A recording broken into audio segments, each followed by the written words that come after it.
10वीं क्लास के बच्चे 11th में जाने से पहले वो अपनी स्ट्रीम का सिलेक्शन किस बेसिस पे करे, क्या इसके बारे में कुछ देना चाहेंगे आप हमारे ऑडियंस को?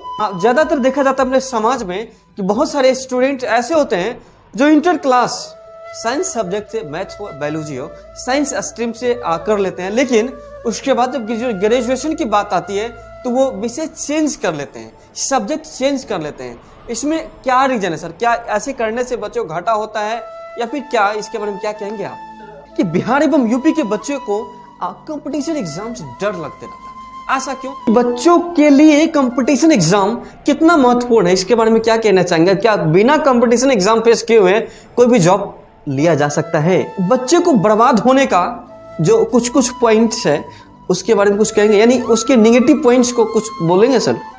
किस रीजन से बच्चे फेल्यूर हो जाते हैं? क्योंकि मेहनत तो सब करते हैं सर, मेहनत तो सभी लोग करते हैं, एक जैसा ही करते हैं, लेकिन जो कम मेहनत करते हैं वो भी सफल हो जाते हैं और जो ज्यादा मेहनत करते हैं वो पीछे हट जाते हैं। क्या कुछ रीजंस हैं आप बताएंगे कि आप इस नाउ सक्सेस प्लेटफॉर्म पे आके हमारे ऑडियंस को क्या ऑफर देना चाहेंगे? क्योंकि बहुत बच्चे 10th के एग्जाम्स दिए हैं, 12th के एग्जाम्स दिए हैं, तो इंग्लिश पढ़ने के लिए आप क्या ऑफर देना चाहेंगे? क्या फीस में भी कुछ छूट वगैरह करेंगे क्या इसके बारे में? जय हिंद, आप देख रहे हैं प्यारा सा यूट्यूब प्लेटफॉर्म नाउ सक्सेस को।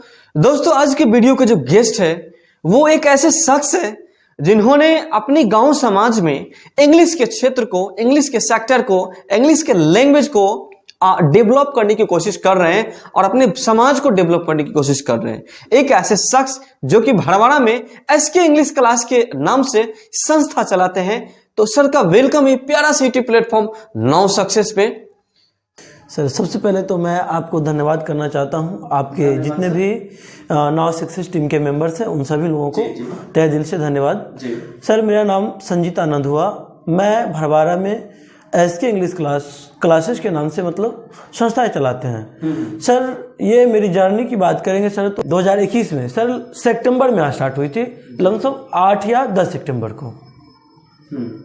दोस्त, जो लोग अपनी किस्मत पे डिपेंड रहते हैं उनके लिए बहुत ही अच्छा कहा गया है कि शौक को कभी पाला नहीं जाता, कांच के खिलौनों को कभी उछाला नहीं जाता। शौक को कभी पाला नहीं जाता, कांच के खिलौनों को कभी उछाला नहीं जाता। मिल जाती है कोशिश करने पे मंजिल, मिल जाती है कोशिश करने पे मंजिल, हर बात को किस्मत पर टाला नहीं जाता। मेरे दोस्त, यदि आपको कुछ करना है तो अपनी किस्मत पे डिपेंड नहीं रहिए, अपने इस हाथ के लकीर को आप अपनी मेहनत से अपनी तकदीर को एडिट कर सकते हैं। इसलिए आप निरंतर चलते रहिए और अपनी कोशिश को बरकरार रखिए।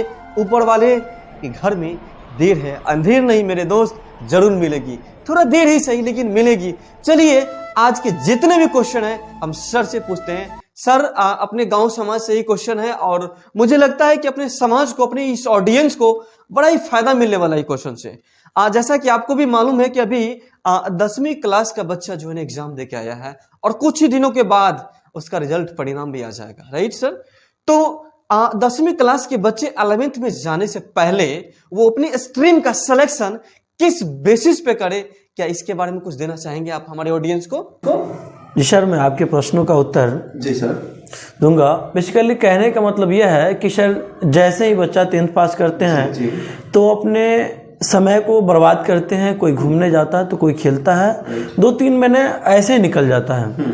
मैं उन बच्चों से कहना चाहता हूं कि वह 3 महीने में कुछ ऐसे स्किल्स को अपने अंदर डेवलप करे, या तो कंप्यूटर स्किल्स हो, या सॉफ्टवेयर स्किल्स हो, या कम्युनिकेशन स्किल हो। कहेंगे सर, और आपने कहा सर बड़ा सा प्यारा सा क्वेश्चन कि मतलब स्ट्रीम को किस आधार पर चुने सर। मैं इस प्रश्न के उत्तर को मैं बड़ी आसानी से दूंगा सर। सर, इसमें सबसे पहले तो एक फैक्ट है कि बच्चा अपने तर्क शक्ति के आधार पर एक स्ट्रीम का चुनाव करे जिसमें वह अपने फ्यूचर को कहीं ना कहीं सेटलमेंट कर सके सर। हाँ, अगर ऐसा भी होता है सर, गांव समाज में देखा जाता है कि बच्चे के ऊपर दबाव बनाया जाता है कि बच्चा तुम आर्ट्स ले ले, तुम साइंस ले ले, तुम कॉमर्स ले ले। सर, ऐसा भी नहीं करना चाहिए। अगर कोई डॉक्टर बनना चाहता है सर, आप उसे इंजीनियर नहीं बना सकते। सर, अगर कोई मतलब कोई पीसीएस या कोई यूपीएससी का एग्जाम दे करके कोई डीएम एसडीएम बनना चाहता हो, कोई आईपीएस ऑफिसर बनना चाहता हो, सर आप उसे इंजीनियर बनाओगे तो जिंदगी में नहीं बन पाएगा सर। अगर बच्चे कहा गया कि कोई अगर मैकेनिक बनना चाहता है बच्चे, तो उसको मैकेनिक बना देना चाहिए, ना कि उसे डॉक्टर बनाना चाहिए। जी, यानी आपके कहने का मतलब ये है सर कि बच्चे का जो टारगेट है, जब भी आप स्ट्रीम का सिलेक्शन करते हैं पहले टारगेट को फिक्स करें कि मुझे जाना कहाँ है। यदि बाय द वे किसी को जाना है दरभंगा और वो उसका घर सिमड़ी में है, तो उसको भड़वाड़ा होकर जाने की कोई जरूरत नहीं है, वो डायरेक्ट दरभंगा जा सकता है। Right sir? तो यानी कहने का मतलब ये है कि किसी का टारगेट है कि मुझे इंजीनियर बनना है, मुझे पॉलिटेक्निक करना है या मुझे डॉक्टर बनना है, तो उसको आर्ट्स लेके कोई फायदा होगा नहीं, बायोलॉजी ही लेना पड़ेगा। इंजीनियर के लिए फिजिक्स या मैथमेटिक्स ही करना पड़ेगा। Right sir? तो जिसका जो टारगेट है उस टारगेट को स्ट्रीम का सिलेक्शन करने से पहले ही सेट करना चाहिए, उसके बाद अपने स्ट्रीम का सिलेक्शन करना चाहिए। Right sir? ये एम अपना जो एम जो होता है सर बेसिक। और हमारे गांव समाज में कुछ पेरेंट्स यानी गार्जियन भी गलती कर देते हैं। अब बच्चे का पढ़ने का मन है आर्ट्स, उसका टारगेट कुछ और है, आर्ट्स लेने का मन है, जबरदस्ती साइंस लेवा देते हैं, जबरदस्ती कॉमर्स दिलवा देते हैं, जबरदस्ती आर्ट्स भी ले लेते हैं बच्चे लोग। तो ऐसे नहीं करना है, बच्चे के अकॉर्डिंग ही चलना है, क्योंकि जिस सब्जेक्ट में, जिस टारगेट में, जिस एम में बच्चे का इंटरेस्ट रहेगा उसी एम को सेट करेगा और उस पर काम करेगा। Right sir? जी जी, धन्यवाद सर। अगला क्वेश्चन है कि ज्यादातर देखा जाता है अपने समाज में कि बहुत सारे स्टूडेंट ऐसे होते हैं जो इंटर क्लास साइंस सब्जेक्ट से, मैथ्स हो बायोलॉजी हो, साइंस स्ट्रीम से कर लेते हैं, लेकिन उसके बाद जब ग्रेजुएशन की बात आती है तो वो विषय चेंज कर लेते हैं, सब्जेक्ट चेंज कर लेते हैं। इसमें क्या रीजन है सर? क्या ऐसे करने से बच्चों को घाटा होता है या फिर क्या, इसके बारे में क्या कहेंगे आप? बेसिकली सर ऐसे ये बच्चे होते हैं ना सर समाज का, कि सर उसको ये मोटिवेट किया जाता है सर 10th पास करने के बाद कुछ गार्जियंस या टीचर्स कि साइंस ले लो, और सर वह अपने एम को डिसाइड ना करके सर ऐसे किसी के कहने पर ले लेता है, और आगे चल करके वह तो इंटर तो किसी तरह से पास कर जाता है, लेकिन आगे की पढ़ाई की ग्रेजुएशन की बात आती है सर, एमए की बात आती है, पीएचडी की बात आती है, या कहेंगे सर इंजीनियर या डॉक्टर बनने की बात आती है सर, न सर उसके प्रति न क्या कहते इकोनॉमिक मतलब होती है, पैसा ना होता है, न सर वो अपने एम को सेट कर पाता है सही से, इसी वजह सर वो आर्ट्स में आ जाता है, कॉमर्स में आ जाता है बच्चे। सर के साथ मैं भी कुछ ऐड करना चाहूंगा। बहुत बच्चे सर ऐसे भी होते हैं, बाबू माँ यानी गार्जियन पेरेंट्स तो भेज दिए दरभंगा पटना पढ़ने के लिए, साइंस दिलवा दिए, साइंस ले लिए, पढ़ने के लिए भेजे, 2 साल ऐसे कर लेता है, 3रा साल में उसको औकात का पता चल जाता है कि साइंस क्या होता है, या फिर कोई भी विषय हो, कोई भी विषय भारी नहीं होता है पढ़ने वालों के लिए, कोई भी विषय कोई भी सब्जेक्ट भारी नहीं होता है, लेकिन वो 2 साल तक ऐसे कर लेगा, पढ़ेगा कम, नाम का पढ़ेगा, तिलक बढ़ाने के लिए घटाने के लिए पढ़ेगा, और क्या कर लेगा कि ऐसे कर लेगा, ऐसे कर लेता है तो उसको आगे जाके औकात का ठिकाना लग जाता है, पता लग जाता है, और इस वजह से शायद मुझे लगता है कि स्ट्रीम का जो है ना विषय का चेंज कर लेता है विषय। ऐसा भी है सर क्या? तो ऐसा न करें। आपको देखिए समय और समझ दोनों चीज एक समय में आ गया ना, एक साथ आ गया ना, तो आप हीरो बन गए, आप हीरो हो सकते हैं। इसलिए समय के साथ आप बदलिए, और जब पढ़ने के लिए मौका मिला है तो आप मेरे दोस्त पढ़िए, पढ़ के कुछ कीजिए, यही आपका मौका है। फिर अगला क्वेश्चन है, ज्यादातर देखा जाता है कि बिहार एवं यूपी के बच्चों को कंपटीशन एग्जाम से डर लगते रहता है, ऐसा क्यों? इसके बारे में क्या कहना चाहेंगे आप? सर आपका क्वेश्चन है बिहार और बच्चे, मतलब बिहार और यूपी के बच्चे को कंपटीशन एग्जाम से क्यों डर लगता है? सर ऐसा नहीं है कि बिहार और यूपी के बच्चे कंपटीशन एग्जाम से डरते हैं और उसको फेस करने से डरते हैं। अगर बच्चे डरते भी हैं तो सर कहेंगे कंपटीशन एग्जाम्स के पेपर लीक की वजह से डरते हैं। पेपर लीक होता है सर? पेपर लीक की वजह, पेपर लीक की वजह से सर मतलब बच्चे ऐसा होता है कि डरते हैं। जैसे कोई भी एग्जाम सर मानते हैं कि सर 2022 में कोई एग्जाम्स मतलब अरेंजमेंट किया गया, मतलब सरकार के द्वारा, या तो पीसीएस हो, मतलब बिहार गवर्नमेंट का हो, या सेंट्रल गवर्नमेंट का हो। सर जो भी एग्जाम होता है या तो पीसीएस हो या तो जो भी हो सीजीएल हो, कहेंगे सारे एग्जाम्स का मतलब पेपर से लीक होता है अपने बिहार में खास करके। और बच्चे इस उम्मीद लेकर के एग्जाम में बैठते हैं कि मतलब इस बार पेपर अच्छा गया, इस बार नौकरी हो जाएगी। अगला जो क्वेश्चन है, हमारे बिहार एवं यूपी के बच्चों के लिए है कि बच्चों के लिए कंपटीशन एग्जाम कितना महत्वपूर्ण है, इसके बारे में क्या कहना चाहेंगे? क्या बिना कंपटीशन एग्जाम फेस किए हुए कोई भी जॉब लिया जा सकता है? इसका इंपॉर्टेंस बताइए सर। बिना एग्जाम्स दिए या बिना कंपटीशन एग्जाम्स दिए तो कोई जॉब तो मिलती ही नहीं सर। मिलती नहीं है। और कंपटीशन एग्जाम्स एक ऐसा बेस है सर जिसके माध्यम से बच्चे अपने आप को पाते हैं कि मैं किस स्टैंडर्ड का हूँ। ये मतलब ऐसा लगता है बच्चे में कि मैं किस एग्ज़ाम को पास कर सकता हूँ, किस एग्ज़ाम को पास नहीं कर सकता हूँ। ये उनकी क्वालिटी का पता चलता है कि मैं किस स्तर का स्टूडेंट हूँ। और महत्वपूर्णता ये है सर इस प्रश्न में कि किसी भी बच्चा, कहीं का, पूरे भारत का बच्चा हो ना सर, बिना कॉम्पिटिटिव एग्ज़ाम का कुछ भी नहीं होता सर। या तो आप डॉक्टर बनने के लिए कॉम्पिटिटिव एग्ज़ाम दीजिए, या तो इंजीनियर बनने के लिए दीजिए, या तो कहीं सर IPS बनने के लिए दीजिए, या DM बनने के लिए दीजिए सर। सारे एग्जाम्स के सर मतलब कॉम्पिटिटिव एग्जाम लिया जाता है सभी एग्जाम्स के पहले। जी जी, यानी आपके कहने का मतलब ये है कि कोई भी एग्जाम्स को फेस करना है तो उसके लिए क्या देना पड़ेगा, क्या करना पड़ेगा? तो कंपटीशन का तैयारी ना, और उस भीड़ में से सफल होकर छट जाना ही कंपटीशन फेस करना होता है, राइट सर?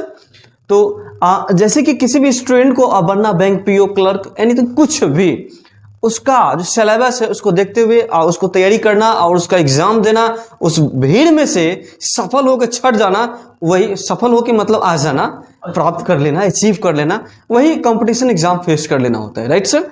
सर अगला जो क्वेश्चन है ये बड़ा ही प्यारा सा क्वेश्चन है और ऑडियंस के माध्यम से किया गया है, ऑडियंस के द्वारा ही किया गया है कि बच्चे को बर्बाद होने का जो कुछ कुछ पॉइंट्स है उसके बारे में कुछ कहेंगे, यानी उसके नेगेटिव पॉइंट्स को कुछ बोलेंगे सर? किस रीजन से बच्चे फेल्यूर हो जाते हैं? क्योंकि मेहनत तो सब करते हैं सर, मेहनत तो सभी लोग करते हैं, एक जैसा ही करते हैं, लेकिन जो कम मेहनत करते हैं वो भी सफल हो जाते हैं और जो ज्यादा मेहनत करते हैं वो पीछे हट जाते हैं। क्या कुछ रीजंस हैं, आप बताएंगे? इस प्रश्न पर कहना चाहूंगा सर कि जी, फेलियर होने का एक ही रीजन होता है बच्चे में कि वह गलत ट्रैक पे जाना, गलत रास्ते पे जाना, गलत संगति मतलब गलत जो दोस्त होते हैं वो गलत बनाना। कभी भी कहा गया है कि अगर बच्चे पढ़ते हैं, चाहे हम लोगों ने पढ़ाई किया है, तो कहा गया है कि हम लोगों के भी गुरुजी कहते थे कि कभी भी दोस्ती करना तो अपने से बड़े से करना, क्योंकि जो तुम्हारे हम उम्र का होगा वह तुम्हें यही बताएगा कि मतलब निगेटिविटी वाली बात हमेशा करेगा, क्योंकि उसकी सोच तुम्हारे लेवल का ही होगा और तुम भी वही सोचोगे, तो तुम्हारा जो रास्ता होगा ना वो तुम नेगेटिविटी की ओर चले जाओगे, तुम गलत कर जाओगे। इसीलिए कभी तुम अपने से सीनियर से दोस्ती करना, या तो वो तुम्हें सजेस्ट करे या ना करे, लेकिन गलत राह पे नहीं सिखाएगा चलने का वो हमेशा। और बच्चे का फेलियर होने का एक ये भी रीजन है सर कि बच्चे किसी न किसी ऐसे चीज के पीछे भागते हैं जिससे उसका कोई मतलब ही नहीं बनता कि वो उसके पीछे जाए। ऐसा कहा गया कि 4 दिन गायब होकर के आप देख लें, 4 दिन गायब होकर के देख ले आप सर, किसी से इस दुनिया में मतलब नहीं होता, लेकिन इंसान एक ऐसे मतलब अहम के पीछे भागता है, एक ऐसे झूठे इरादे के पीछे भागता है जो लगता है कि वो मतलब मेरा सब कुछ है, लेकिन ऐसा कुछ भी नहीं सर। और उसके लिए ताजमहल भी बनवाने के लिए तैयार लोग हो जाते हैं, खरीद भी सकता है ताजमहल को उसके लिए। तो मेरा कहने का मतलब ये है कि माय डियर, आप अपने लक्ष्य के पीछे भागिए। यदि आपको मोहब्बत करना है तो अपने लक्ष्य से करें, क्योंकि लक्ष्य कभी भी भूख लक्ष्य धोखा नहीं दे सकता है। इसलिए आप हमेशा मोहब्बत करें, अपने लक्ष्य से करें, राइट सर? गलत ट्रैक पे ना जाए। हाँ, हम जानते हैं कि आप गलत ट्रैक पे आपका माइंड ले जाता है, लेकिन वहां पे अपने माइंड को थोपी लगाइए, थप्पड़ मारिए, कहिए ए मेरा माइंड, मुझे गलत ट्रैक पे नहीं जाना, मुझे सही ट्रैक पे जाना, क्योंकि मैं सही इंसान हूं और परफेक्ट इंसान हमेशा सही रास्ते पे ही चलते हैं। गलत रास्ते आते हैं उनके माइंड में, लेकिन उस पर चलते नहीं है, उससे सीख लेते हैं, पॉजिटिव पॉइंट्स लेते हैं मेरे दोस्त। इसलिए आप हमेशा सही पॉइंट्स पे चलेंगे, राइट सर? सर अगला क्वेश्चन है, एक क्वेश्चन नहीं है, हम लोगों के लिए, हमारे ऑडियंस के लिए, कि आप इस नाउ सक्सेस प्लेटफॉर्म पे आके हमारे ऑडियंस को क्या ऑफर देना चाहेंगे? क्योंकि बहुत बच्चे 10th के एग्जाम्स दिए हैं, 12th के एग्जाम्स दिए हैं, तो इंग्लिश पढ़ने के लिए आप क्या ऑफर देना चाहेंगे? क्या फीस में भी कुछ छूट वगैरह करेंगे क्या? इसके बारे में बताइए। सर मेरे संस्था में तो ऐसे भी मतलब कि बेसिकली जो बच्चे अनाथ हैं जिसके मतलब घर में इनकम की स्रोत कम है, मतलब कम से कम मैंने ये ठाना है कि मैं अपने संस्था में 4 से 5 बच्चों का प्रत्येक साल फ्री में पढ़ाऊंगा। हाँ, और सर एक मैंने ये भी आयोजन किया था कि स्कॉलरशिप मतलब टेस्ट के माध्यम से। सर इस स्कॉलरशिप टेस्ट के माध्यम से सर मैंने फर्स्ट सेकेंड थर्ड रखा था। वह तीनों बच्चों को मैं सर 2 साल की जो पढ़ाई होती है ना इंटर की, वह बिल्कुल फ्री कर दिया था सर मैं, जिसका एक भी पैसा नहीं लेंगे। नोट्स मटेरियल्स मतलब जो भी होगा सर टेस्ट सीरीज सारे के सारे फ्री दिए जाएंगे, सब कुछ। लेकिन सर मैं उन बच्चों के लिए भी कहता हूं जो बच्चे असहाय, जिन तक मैं ना पहुंच पाता हूं, जिनके प्रति मतलब माँ बाप का शहर उठ गया हो, उन बच्चे के लिए मैंने एक सुविधा रखा कि वो बच्चे इस वीडियो के माध्यम से जो बच्चे देखते हैं मुझे, वह हमारे संस्था पे आए। अगर मुझे उस प्रकार की मतलब समस्याएं बताएंगे तो मैं उन चीज़ों को थोड़ा सा देखूंगा, उस पर थोड़ा सा बातचीत होगी, मैं फिर उन बच्चों को अपने यहाँ फ्री में पढ़ा दूंगा सर। और अभी भी सर मैंने 10th पास किए हुए बच्चों के लिए, जनरली बच्चों के लिए मैं 60 दिन का क्लास ऐसा रखा हूँ बेसिकली, जो स्पोकन का सर, जिसमें कम्युनिकेशन स्किल्स सिखाए जाएंगे सर, जिसमें सॉफ्ट स्किल्स सिखाए जाएंगे बच्चे को सर। उसमें मैंने ये भी रखा है सर कि इंट्रोडक्शन से लेकर के सर ग्रीटिंग्स और सर इंटरव्यू लेवल का मतलब जैसे स्पोकन की दृष्टि से सर जो होती है सर, उन चीज़ों का सर कॉलेज लेवल पर जो इंटरव्यू होता है सर, उन चीज़ों को मैं सिखाऊंगा सर। 60 दिन की क्लास रखी है सर। 10 मार्च से सर क्लास स्टार्ट है हमारे यहाँ, जो आपको 10 अप्रैल नहीं सर 10 मई तक चलेगी। चलिए, तो जो भी स्टूडेंट को लगता है कि मुझे इंग्लिश पढ़ना चाहिए और मुझे फ्री में पढ़ लेना चाहिए, आप में यदि कैपेसिटी है ना फ्री में पढ़ लेने की, आप बेझिझक जाइए, एग्जाम फेस कीजिए और एग्जाम फेस कीजिएगा। आप पढ़ने वाले होंगे, एग्जाम फेस करिए जाइएगा, कर जाइएगा तो फ्री में पढ़िए ना सर, पढ़ाइए ना, तक का टेंशन ना सर। चलिए सर, आपको तहे दिल से मैं धन्यवाद देना चाहता हूँ कि ये प्यारे से यूट्यूब प्लेटफॉर्म नाउ सक्सेस पे आप आए, समय दिए, इसके लिए आपको बहुत बहुत धन्यवाद। और ये प्यारी सी ऑडियंस को भी बहुत बहुत आभार, धन्यवाद सर। मैं भी आपको धन्यवाद देना चाहता हूँ कि आपने मुझे इस नाउ सक्सेस मंच पर आमंत्रित किया, और उन सभी प्यारे दर्शकों को भी, माय डियर दर्शकों को भी मैं धन्यवाद देना चाहता हूँ कि जो इन वीडियो को और इन नाउ सक्सेस टीम को फॉलो करता है और देखता है। चलिए, जय हिंद, जय भारत।